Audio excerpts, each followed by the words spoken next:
Welcome, Sports Nation, to Sports DTM, the sports channel where we call sports down the middle. You can expect the latest in sports news, views, and reviews from our resident analysts. No sports topic is too controversial, and no team or player is above criticism.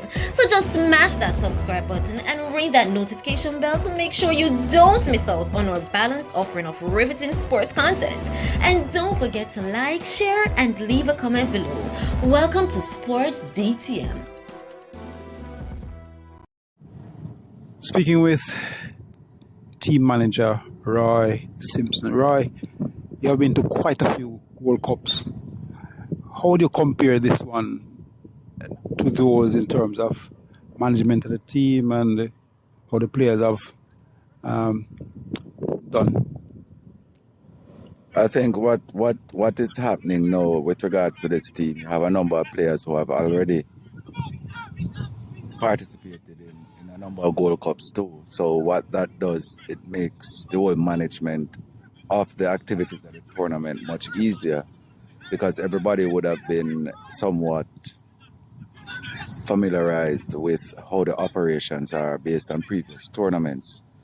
So for this particular tournament, it is not challenging, in terms of players' cooperation, staff, and everything, because everybody has been exposed somewhat to this. And what we tried to do is that prior to the tournament, we tried to simulate what we wanted to do here, in previous tours that we had and even local camps. So what it has become is a norm, how we operate in terms of our daily activities.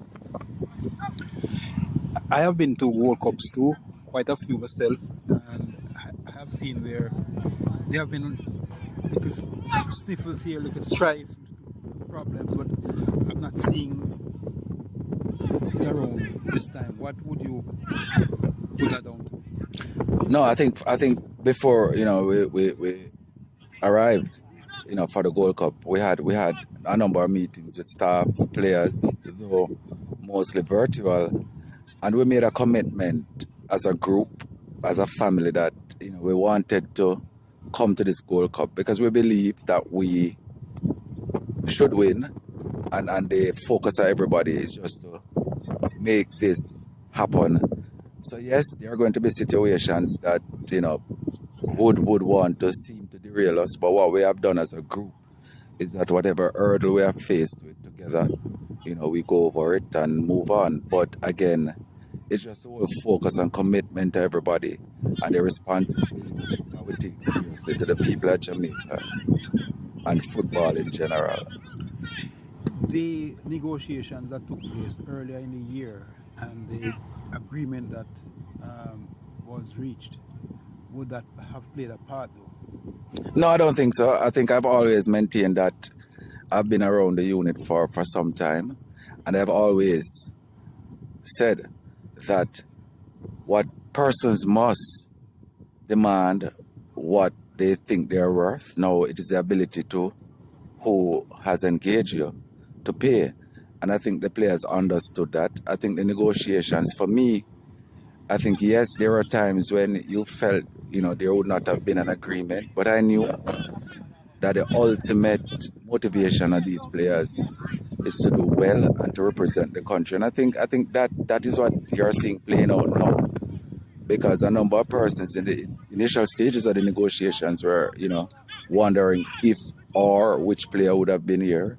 And that has not been an issue, and the JFF, based on the agreement, has done well in terms of living up to some of the commitments and responsibilities that they have to the players. Likewise, the players, because it's both ways. But again, yes, you're going to have negotiations because people must demand what they want. But again, it's the ability of those who are engaged to pay.